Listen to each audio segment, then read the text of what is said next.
back again. We're gonna wrap up the division predictions. Last two divisions we got to do.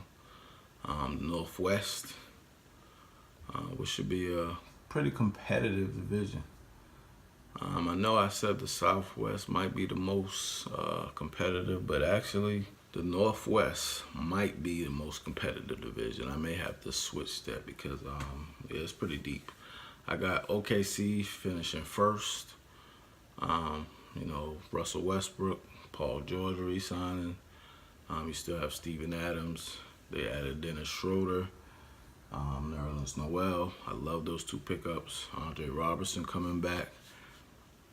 So I think Schroeder definitely an upgrade over Raymond Felton. So yeah, I like the team. I think they're the class of that division. I don't want to say by far because I think the teams behind them are going to be very good, but I think they should win the division. If they don't, my number two is who I'll be rolling with. If OKC drops the ball, the Denver Nuggets. What? Yes, we got Nikola Jokic. We got Paul Millsap, Jamal Murray. They added Isaiah Thomas, Trey Lyles. They still got this team is talented. They're deep. They got shooters. Gary Harris. They're going to be a good team. Otto Porter Jr., who they picked up in the draft. Really? He's a key for them because I think if he comes back from that back injury and is able to, be an effective player, I don't think they have to rush him. He doesn't need to be a star right away or anything like that because they have enough talent that they can bring him along slowly. That's why I thought the pick was huge for them because I thought it was a perfect situation for him. There wouldn't be a whole lot of pressure on him. People aren't going to be clamoring for when is Porter going to play unless the team starts playing bad, which I don't expect. But I think because they're so good, they can afford to allow him to take his time and make sure he's 100% healthy before he comes back. So that's my take on the Nuggets, and I got them finishing second. Also, Isaiah Thomas. Let me mention him real quick. It's probably a good fit for him because I think he can come in there, play with the second unit. They get up and down the court a lot. They shoot a lot of threes. So I think his style of play fits the way the Nuggets like to play. So I think it's a good fit for him. He can have a good season, show that he's healthy, which is the main thing, and hit the free agent market again next offseason. Try to get a better contract or a long-term deal if possible for himself. Bruh. Moving on to number 3, we have. This is where it gets tough. This is what I mean. This I have to change it. This is definitely the toughest division. Like there's not a cupcake in this division. Minnesota, Jimmy Butler, Karl Anthony Towns, Andrew Wiggins, Jeff Teague, Derrick Rose, Taj Gibson, Gordy Jang. They've got a lot of talent on this team, a lot. And I thought they showed their youth last year at points, especially when Butler was hurt. So if they can stay healthy, because they're not really deep.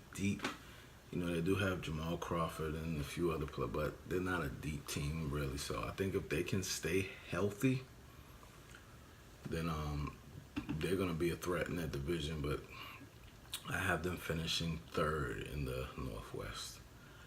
Number 4. This was a toss-up, 4 and 5, really. I'm going to go with Utah at 4. Donovan Mitchell, Rudy Gobert, Derek Favors, Ricky Rubio, Joe Ingles. I like the talent on this team. I like them a lot. Mitchell he's going to be a star. I think that's pretty much, a lot of people can see that. Barring any setbacks or, second year, lapses that he has. But I think he just kept getting better and better as the year went along. And even in the postseason, played well. So I like Utah finishing 4th. They're a good defensive team. Would it shock me if they won the division? Yes, it would. But I think they could get up to 2 or 3 in the division. But Like I said, it's going to be a competitive division. I don't think there's going to be a lot of games separating 1 through 5. And speaking of 5, we got the Portland Trail Blazers bringing up the rear, which is not a bad thing in this division. Dame Dollar, Lillard, C.J. McCollum, Yusuf Nurkic, and that's my thing. After those three, it's like, where do you get any consistency from? You know, the Harklesses, the Aminus, Evan Turners, talented players, good defenders, but you can't depend on them like in the postseason to get you some buckets when their defense is collapsing on CJ and Dame. So I think that's where they need to use Nurkic a little bit more, post him up, run the offense through him for a little bit to take the pressure off of your guards, to make the defense stay honest, to make them have to guard him in the paint. That way Dame and them can get easier shots. So, but I have them, like I said, finishing last in the Northwest. Now, on to the final division. The Pacific. I have the Golden State Warriors finishing first. They don't need much of a synopsis for me on this team. I mean, they got 5 All-Stars, you know, Curry, Clay, Draymond, Durant. Who am I missing? Cousins. Now, Cousins is supposed to be out till probably January. I think they're not going to rush him back at all. I think they're going to bring him along slowly, make sure he's healthy before they bring him back. So my only question for the Warriors is, how is that bench good enough? Iguodala's a year older. Livingston's a year older. If they bring West back, or is he retiring? Like, they have a lot of older guys. They lost a McGee who was very effective for them. So that's my question. You know, they're going with the Jordan Bells and, you know, these other young players to try to, you know, shore up the bench, but we'll have to see how that pans out. Are they going to be good enough to give those starters a break? It may not matter, but that would be my only question for the Warriors is, how good is that bench going to be? Because we saw in the Western Conference Finals against Houston, the bench wasn't very good. And it nearly cost them the series. You know, Chris Paul got injured, so he missed 2 games, and that was kind of the series. But I think that's still going to be the key. Probably not in the regular season, but so I think they'll probably, well, I'm going with them to win the division based off of the talent they have. Coming in second, I got the Los Angeles Lakers. You don't add LeBron James and finish in the basement, so I got the Lakers coming in second. Obviously, they had the biggest signing of the free agent period with LeBron. Then they have a lot of young talent on this team. Kuzma, Lonzo Ball, Josh Hart. They got Brandon Ingram. Then you got veterans like a Caldwell Pope, a Rondo, a Lance Stevenson, JaVale McGee. I think that nucleus of that young talent with the veterans who can make sure those guys are in the right positions, make sure they know where to be offensively and defensively, I think it's going to allow them to gel a lot quicker. So for that, I think the Lakers will be the second best team in the division. Number 3, the Los Angeles Clippers. Same city, same stadium.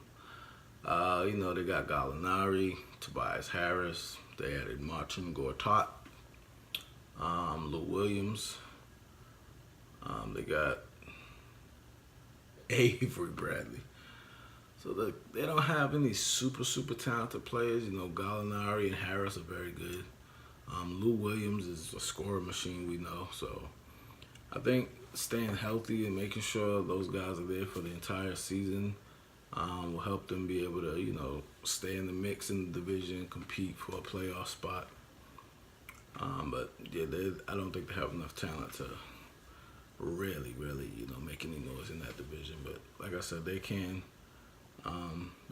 compete for a postseason spot, definitely. Number 4, we got Phoenix. Devin Booker, Josh Jackson, DeAndre Ayton. They've got Marquise Chris, T.J. Warren, Dragan Bender. They got a lot of talent on Phoenix. They're young, very, very young. I mean, also Booker's like the veteran on the team. Like they're young. So I think they're probably still, I'm gonna say, a year away from making serious noise. I think they will shock some teams this year. I think they will play better. But like I said, I think they're about a year away from making some serious noise. And last but not least, we have the Sacramento Kings. You got De'Aaron Fox, Buddy Hield, Willie Cauley-Stein. Similar to Phoenix, they have a lot of young talent. The difference is they don't have that one player like Booker. They don't have the all-star level player, even though he's young. So, I mean, Fox is probably their best player, but I think he's probably still a year or two away from really taking off as a player himself. So, I got the Kings finishing last. That's going to do it. That's my breakdown for the 5 divisions in the NBA. You can leave your comments. Let me know what you think. Tell me I'm wrong. Tell me where your favorite teams ended up. Did I have them too high, too low? Let me know.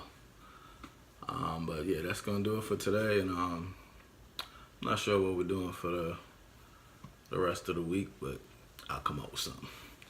Either way, make sure you like, comment, subscribe, hit the bell so you know when I drop new videos, and thanks for tuning in, and see y'all tomorrow.